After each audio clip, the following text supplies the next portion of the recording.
O tarifaço de Donald Trump contra o Brasil é uma medida de impacto tributário econômico e isso a gente já sabe. Mas não se engana, o presidente dos Estados Unidos está de olho também na soberania brasileira na regulamentação das Big Techs. Isso ficou claro logo no primeiro parágrafo do comunicado da Casa Branca.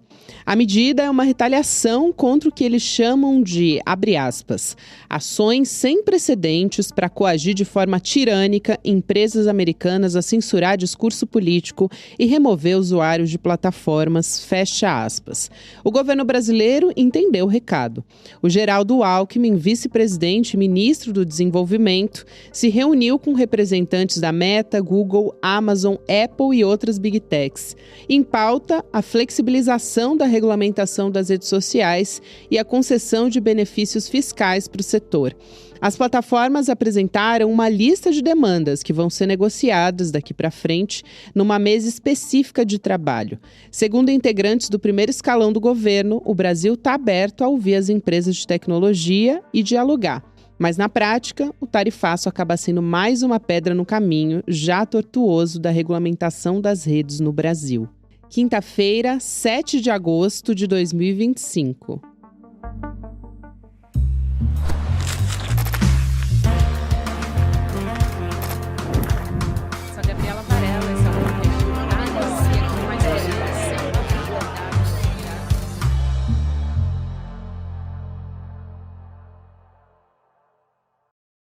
Olá, seja muito bem-vindo, seja muito bem-vinda. Eu sou a Gabriela Varela e está começando mais um videocast em detalhes. Aqui sempre com um convidado ou uma convidada, a gente analisa uma temática, uma notícia importante do momento. Hoje eu vou conversar com a Andressa Michelotti. Ela é pesquisadora do Margem, que é um grupo de pesquisa em democracia e justiça. Ela é doutoranda em ciência política pela Universidade Federal de Minas. Andressa, obrigada por aceitar nosso convite. Seja muito bem-vinda. Obrigada, viu, Gabi? Muita satisfação estar aqui. Satisfação em te receber também, Andressa. Eu queria dar um passo atrás na divulgação daquele decreto do Donald Trump dos Estados Unidos a respeito da taxação, que foi no mesmo dia da sanção contra o Alexandre de Moraes sobre a Lei Magnitsky. Eu separei aqui alguns trechos para a gente notar como claramente o incômodo principal do Donald Trump, quando ele divulga esse documento, ele está se referindo às Big Techs. Claro, ele cita personagens da extrema-direita como o próprio Bolsonaro, que tem sido uma das justificativas dele, uma das justificativas públicas. Também outros articuladores da extrema-direita, como Paulo Figueiredo, é citado, mas o principal dessa carta, eu acho que é a mão do Vale do Silício, que aparece ali muito claramente. Tem um trecho que ele fala governo brasileiro, ele até confunde governo brasileiro com judiciário, não sei se ele confunde ou se está propositalmente confusa essa questão, né?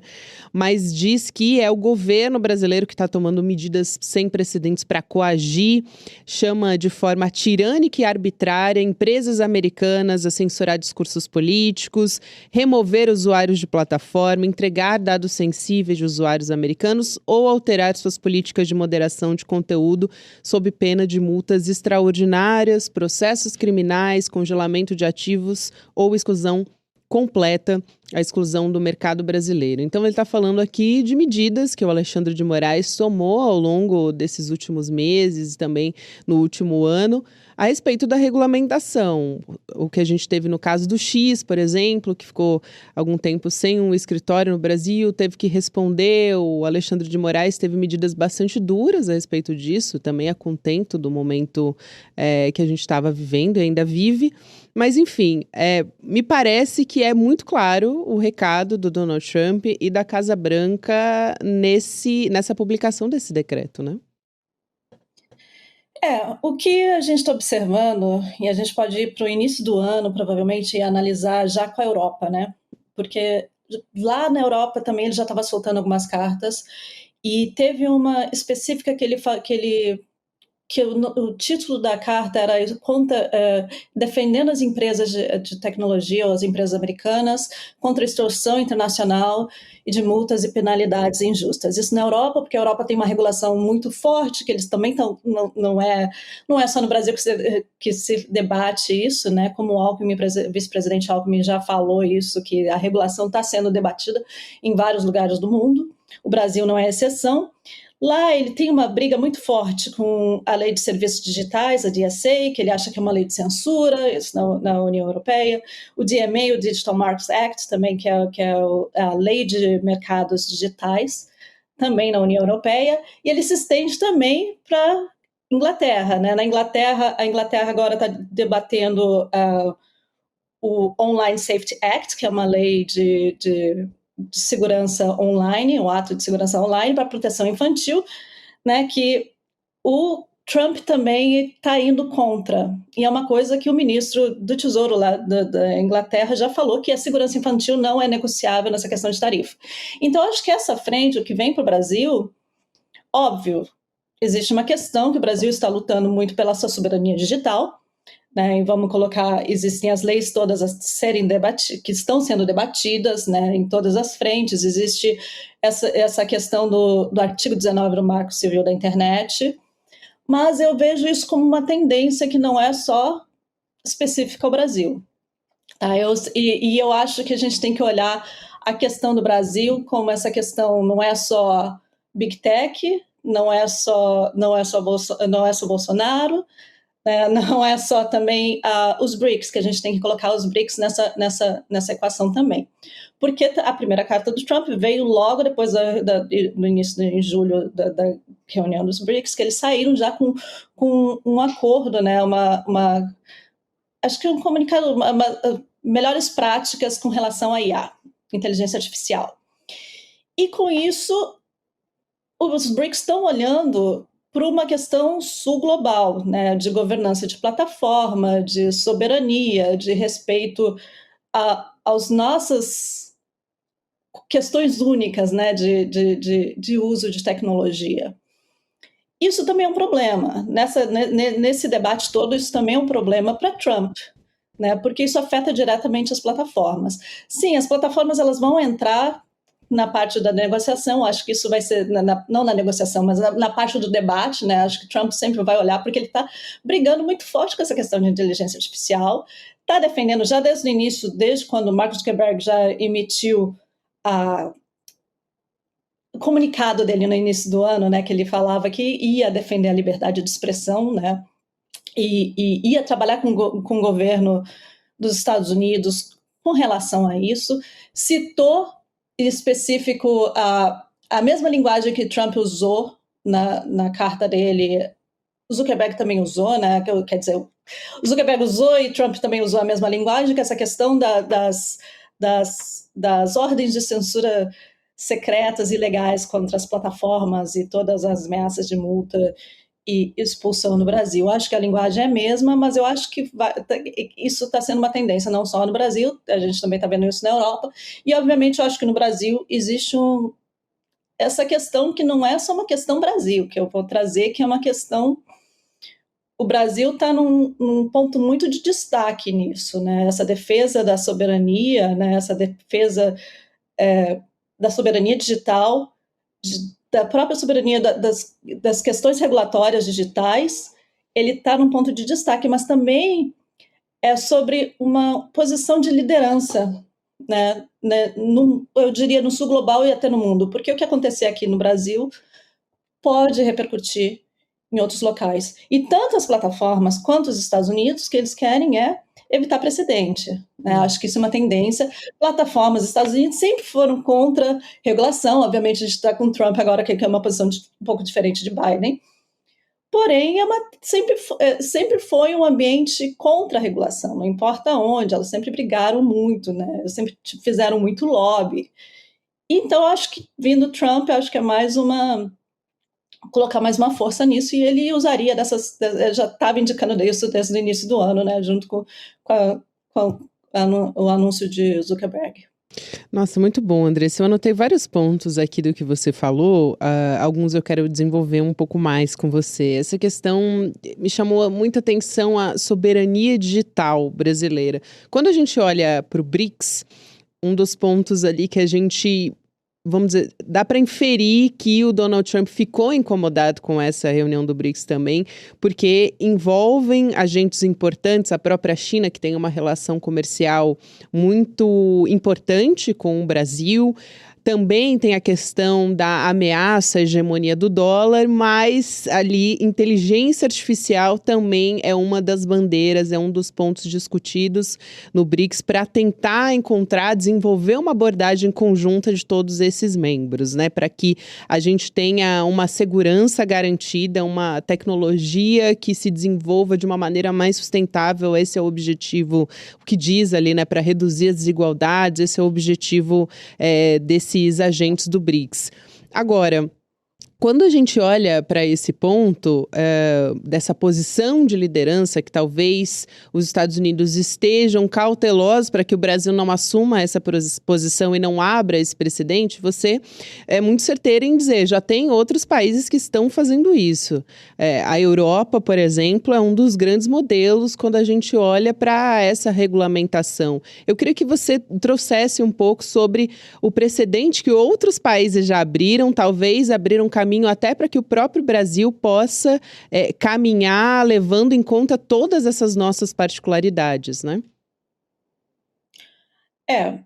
Essa é uma boa pergunta, na verdade, porque a nossa história de regulação digital é uma boa história, né? O Marco Civil da Internet é um exemplo de regulação. Obviamente, a gente está falando agora, debatendo no artigo 19, debatemos o artigo 19, né? No Teve uma STF, né? mudança aí, mas quando ele foi implementado, ele era uma grande já avant-garde, né, no mundo digital. Então, eu vou falar que o Brasil se prepara muito para essas questões digitais, tem uma história muito forte, né?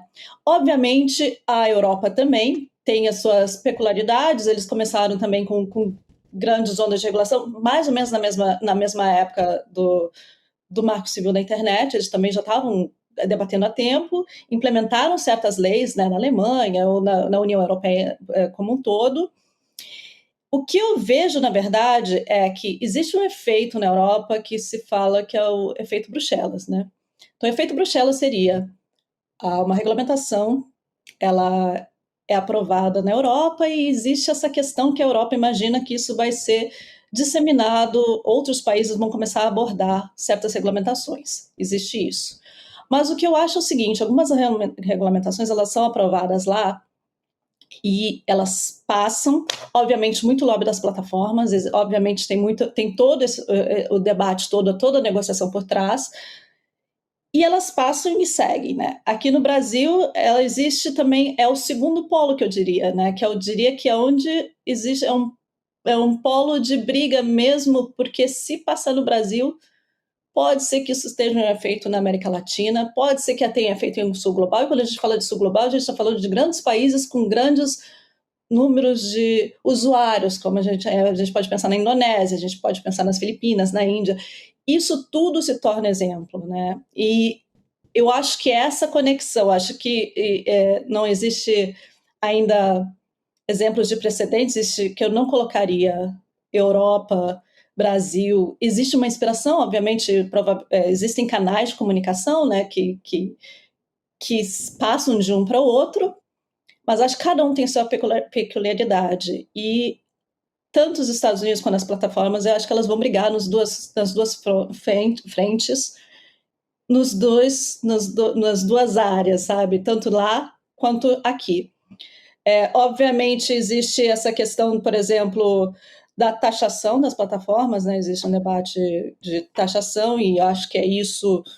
A Europa teve que, na questão das tarifas, a Europa teve que mudar, né, essa regulamentação que eles queriam taxar as plataformas. A mesma coisa no Canadá, né? Então, acho que isso é uma coisa que a gente tem que observar como é que vai ser daqui para frente. Mas eu acho que o Brasil tem um grande poder de destaque, uma grande responsabilidade com tudo isso, né, que está sendo debatendo agora. Com certeza. Eu quero também trazer um outro componente que você trouxe na sua fala, que é essa questão da negociação do vice-presidente, o Geraldo Alckmin. É ele que está à frente dessa negociação pelo tarifaço, né, contra o Brasil, de 50%.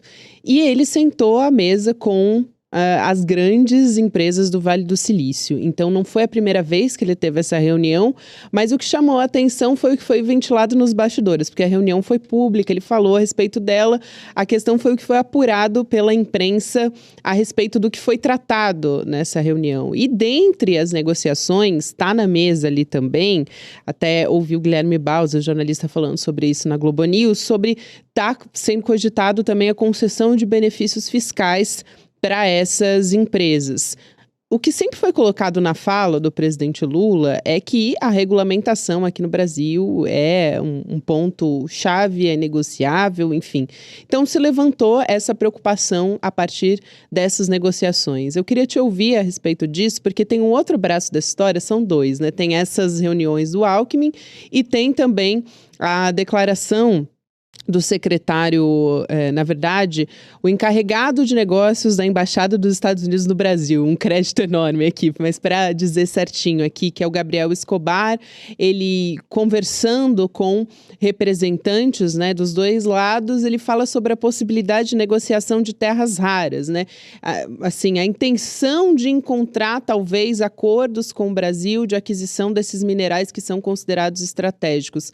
E esses minerais são muito utilizados, a gente sabe, tem muito interesse do Vale do Silício, porque eles são utilizados em diversos produtos que estão no nosso dia a dia. Não só smartphone, mas, enfim, turbinas eólicas, carros, mísseis, são utilizados em diversos setores estratégicos de tecnologia. Então, quero te ouvir sobre essas duas possibilidades também de negociação que estão na mesa. Ok. Bom, eu acho que, na verdade, eu não sei se a gente pode chamar de negociação, né? Porque isso está sendo debatido ainda. Eu acho que depende da interpretação de quem está no meio dessa conversa do que é exatamente. Porque existe uma questão da regulação de plataforma que é uma questão de soberania, né? Existe a divisão de poderes, existe toda uma estrutura que não é negociável numa democracia, como o Brasil, uma grande democracia, né? Então, eu acho que isso é uma questão. Eu acho que é uma questão muito forte de que certos, assim como alguns pontos, como na Inglaterra, o ministro do Tesouro disse que segurança infantil não é negociável, eu acho, numa questão de tarifas, eu acho que a mesma coisa se aplica no Brasil, né? Eu acho que isso tem que ser um ponto forte de briga. Já a questão das terras raras é uma questão exatamente que está aí de grande interesse, né? Que é grande interesse também que pode se conectar com os data centers, né? Que também tem um interesse muito grande de expansão de data centers, como é que isso é colocado na mesa, né? Eu acho que isso já é um ponto a ser mais elaborado se isso entrar numa negociação, né? Eu acho que isso é como um pouco diferente do que a gente está falando de regulação de plataforma, né? Então, como eu não sou especialista em terras raras, né? Não sou, eu acho que você trouxe um professor semana passada, né? Até recomendo que quem está nos ouvindo agora também escute, porque ele falou especificamente sobre o que são, né, esses minerais, enfim. Mas ouvindo mais por essa perspectiva das possibilidades para a área da tecnologia, né? Que é mais a sua área de pesquisa. Exato. Então, existe essa conexão, existe essa questão de negociação em cima disso, mas ainda, como você disse, está muito no bastidor, né? A gente não consegue trazer isso a materializar o que é possível, né? Tanto isso quanto data centers, no regulação. O que exatamente está acontecendo, a gente só está sabendo que as plataformas e o governo estão conversando, mas eu acho que isso é um movimento também normal, que eles estão na carta, eles estão no decreto, eles vão fazer parte eles vão fazer parte de qualquer conversa, né? Mas isso sempre acontece também, né? A gente não pode esquecer que essas conversas sempre acontecem, sempre que vai ter qualquer debate de regulação, vai ter, as plataformas vão estar lá sempre, né? E, pelo menos num país democrático, e eu acho que no Brasil elas têm participado bem de várias frentes de debates regulatórios. Sim. E aí, Andressa, você falou sobre conversas que ainda estão sendo colocadas. Lá no final de maio, eu conversei com o professor Davi Nemer, antropólogo da Universidade da Virgínia, que também é especialista na área de tecnologia, ele estuda extrema-direita também. Lá já se falava sobre essa possibilidade de sanção contra o Alexandre de Moraes, especificamente falando da Lei Magnitsky, que foi a que atingiu o Alexandre de Moraes particularmente, mas a gente não pode falar, claro, só do Alexandre de Moraes, é atingido também o Judiciário Brasileiro, o Supremo Tribunal Federal, com essa sanção dos Estados Unidos. Enfim, mas é uma lei que é voltada na sua origem, para países que violam os direitos humanos, que não é o caso do Alexandre de Moraes. Até um ali dos idealizadores da Lei Magnitsky falou a respeito disso, disse que não faz o menor sentido o Alexandre de Moraes ser alvo, já que ele não se enquadra. Nessa lista tem traficantes, tem criminosos de alta periculosidade, não é o caso do Alexandre de Moraes, claro.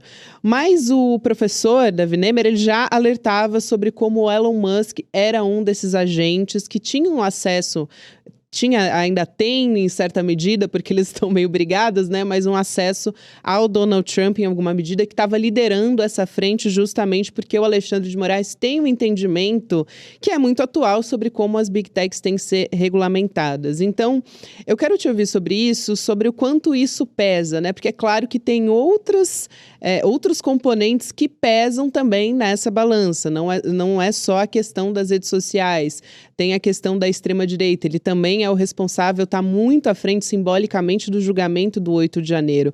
Mas o quanto isso também está sendo colocado nesse jogo? É exatamente isso que você falou, né? Tem a questão do Bolsonaro, tem a questão das Big Techs. Alexandre de Moraes está nessas duas frentes, né? E existe a separação de poderes. Então, acho que é exatamente isso que é uma questão que ele está colocando, que essa lei Magnitsky não é para...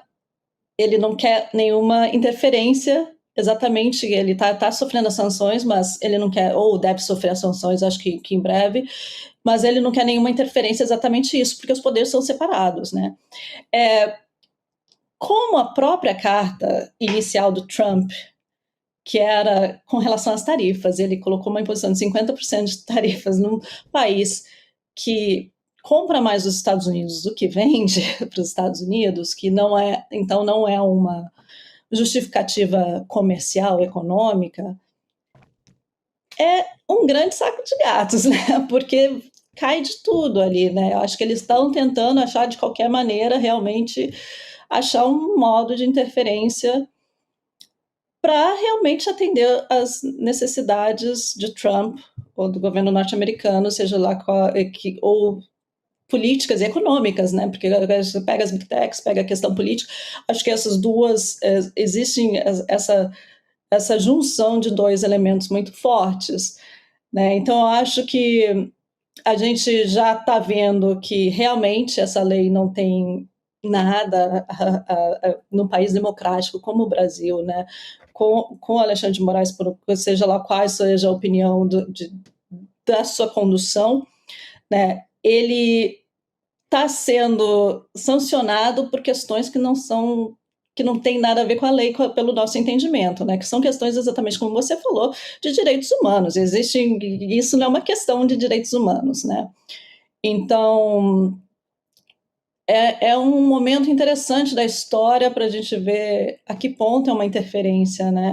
Não é uma questão só de Big Tech também, até que ponto é uma interferência mesmo na soberania ou tentar afetar as nossas instituições de operarem, né? Pois é, e aí logo depois dessa conversa que aconteceu em maio, que ainda estava no campo das possibilidades, a Lei Magnitsky, que a gente nem imaginava ainda que viria o tarifaço de 50% também, mais uma medida, uma sanção muito forte contra o Brasil. Eu queria um pouco te ouvir até onde o Donald Trump ele pode esticar essa corda, né? Pensando aqui nesse campo digital, porque o Brasil ele é um grande mercado, ainda nessa área das big techs, né? Não seria um prejuízo também para os Estados Unidos se esticar demais? Isso não pode acabar sendo um tiro no pé do próprio, não só do governo dos Estados Unidos, aqui eu estou falando sobre esse alinhamento, né, que o Donald Trump tem com as plataformas que estavam ali em peso desde o primeiro dia de governo dele. É o que eu falo. Existe uma cadeia de dependência, né, que é uma simbiose, uma codependência entre... Não de Trump, isso é de história da tecnologia. Né? A gente pode ir para a formação da internet, ir para a história da tecnologia e ver que existe essa simbiose com o governo incentivando o crescimento da internet, né, de alguma forma, no modelo de pesquisa na época, no modelo da Guerra Fria, até a sua comercialização. E isso sempre existiu essa junção, os dois andando muito juntos, né? Eu acho que eles sempre tiveram muito juntos, porque as empresas de tecnologia são, no básico, soft power americano, né? Então a gente não pode pensar que isso é uma coisa nova, isso sempre teve, né, ao longo da história. O que a gente vê agora é Trump mais vocalizando mesmo, indo para cima realmente de uma maneira mais arriscando, que ele, na questão da política externa, diria menos diplomacia, né, mais meme, mas eu acho que é isso, eu acho que isso é uma questão que pode, obviamente, tem essa codependência, né? Mas também tem a questão dos usuários, né? Eles também são dependentes do número de usuários, né?